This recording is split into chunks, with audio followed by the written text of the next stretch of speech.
Hello viewers, welcome to our channel E Shikshalaya. दोस्तों, class 10th के mathematics के important question के सीरीज़ में हम अर्थमेटिक प्रोग्रेशन कर रहे हैं। तो अर्थमेटिक प्रोग्रेशन का ये एक्सरसाइज 5.3 का 8वां क्वेश्चन देखिए कितना इम्पोर्टेंट है, कितना अच्छा है। सबसे पहले क्वेश्चन को क्या करते हैं, पढ़ते हैं और समझते हैं।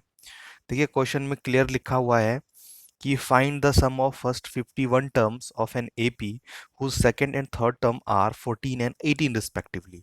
तो इसको सबसे पहले समझिए। यहाँ पे कह रहा है कि सम ऑफ 51 टर्म फाइंड करो, यानी कि S51 फाइंड करो। ठीक है, तो हम लास्ट में क्या करेंगे, S51 फाइंड करेंगे। उसके बाद क्या है, यहाँ पे सेकेंड टर्म और थर्ड टर्म गिवन है।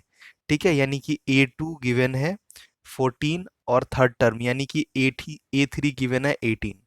ठीक है, A2 और A3 गिवन है, यानी कि दूसरा और तीसरा टर्म गिवन है।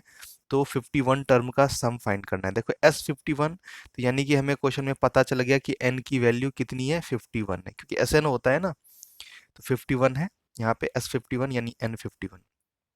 तो चलिए, ये जो आपके सामने राइट में दिख रहा है मैंने, वो सारा डेटा कलेक्शन हो गया। जब डेटा कलेक्ट हो गया तो इसी डेटा का यूज़ हम करेंगे फॉर्मूला में, और जो फॉर्मूला ज़रूरत होगी वो लगा के हम कैलकुलेशन करके आंसर निकालेंगे। ठीक है, चलिए हमें फाइंड क्या करना है, सम 51 टर्म्स का। चलिए, तो सम 51 का फॉर्मूला क्या होता है, आपको याद होगा, बहुत ही अच्छे से याद कर लिए। ये जो क्वेश्चन है ना, मैं आपको बता दूं कि ना ज़्यादा टफ है ना ज़्यादा आसान है। यानी इस तरह के क्वेश्चन पेपर में बहुत ही ज़्यादा आते हैं। ठीक है, तो ये ना आपके लिए ज़्यादा मुश्किल है ना आसान है। तो इस तरह के क्वेश्चन तो भाई आप करो ही करो। और इसे करने के लिए बस ज़्यादा कुछ नहीं है, आपको फॉर्मूला भी ध्यान रखना है। ठीक है, तो फॉर्मूला जो सम का होता है Sn, तो यहाँ पे जो अप्लाई हुआ है वो आप देख रहे हो, formula Sn equals to n/2 into 2a plus n minus one into d. तो यहाँ पे देखिए, आपको n तो पता है 51, टू a नहीं पता है ना, a नहीं पता, n d नहीं पता। चलिए डी सबसे पहले फाइंड कर लेते हैं। ठीक है, क्वेश्चन में जो गिवन है टर्म A2 और A3, हाँ वो तो आपको पता ही है, वही लिखा है यहाँ पे। अब हमने डी फाइंड किया, तो डी इक्वल्स टू होता क्या है, डी इक्वल्स टू होता है दो कंजिक्यूटिव टर्म्स का डिफरेंस, यानी A2 माइनस A1 या A3 माइनस A2। तो यहाँ पे हम क्या करेंगे, A3 माइनस A2 करेंगे।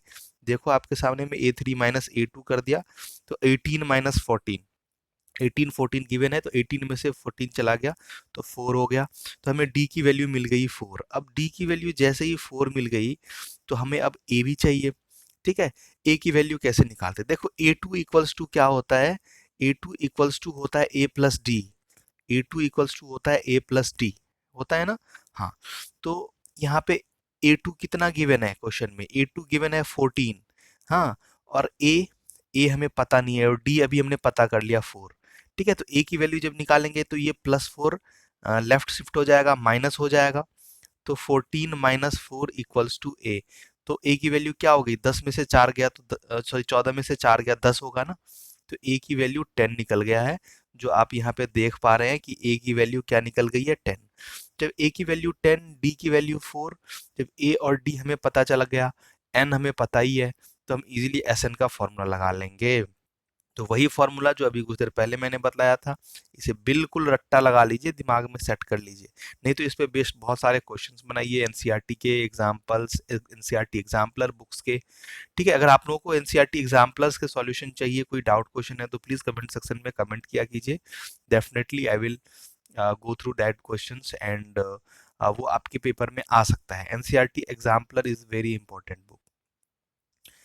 चलिए, तो हमने यहाँ पे n/2 into 2a plus n minus one into D formula लगा दिया। अब जहाँ जहाँ n के जगह, a के जगह, फिर d के जगह, सब जगह वैल्यू पुट कर देंगे। ठीक है, तो n/2 यानी 51/2, 2a यानी 2 into 10 plus n minus one यानी 51 माइनस वन, फिर इंटू डी के जगह पे 4 लिख दिया। अब इसे सॉल्व करेंगे तो देखिए 51/2 और 2 इंटू 10 क्या होता है, 2 इंटू 10 हो जाता है 20।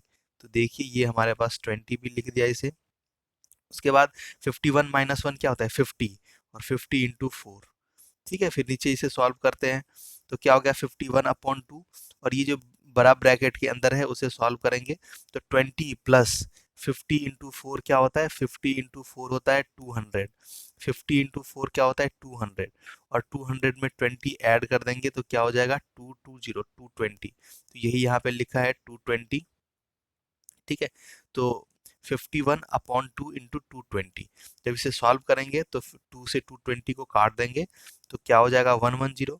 तो देखिए आपके सामने क्या आ गया 51 × 110। अब आप इसे मल्टीप्लाई कर लीजिए, ठीक है।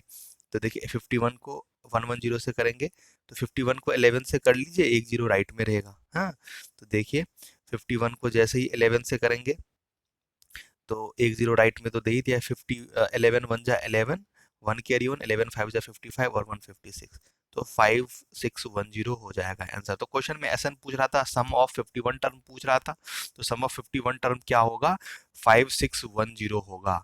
कोई भी एपी जिसका जो है सो सेकेंड टर्म और थर्ड टर्म क्या है, गिवन है। सेकेंड टर्म 14, थर्ड टर्म 18, तो उसका जो सम होगा वो कितना होगा, 51 टर्म्स का सम होगा वो 5610 होगा। होपफुली ये आपको वीडियो समझ में आया होगा। ये मतलब आप कह सकते हैं मॉडरेट लेवल का क्वेश्चन है जो पेपर में आता है, जब ना ज़्यादा टफ है ना ज़्यादा आसान है। Thank you for watching. अगर आपको कुछ भी हमसे रिलेटेड डाउट्स और थॉट्स आपके मन में आते हैं तो ज़रूर हमसे शेयर कीजिए। निश्चित ही हम इसे अगले वीडियो में इन्हेंस करने की कोशिश करेंगे, आपके लिए अच्छे से अच्छे और बेहतर चीज़ों के साथ हम प्रेजेंट होंगे। Thank you for watching. Good day.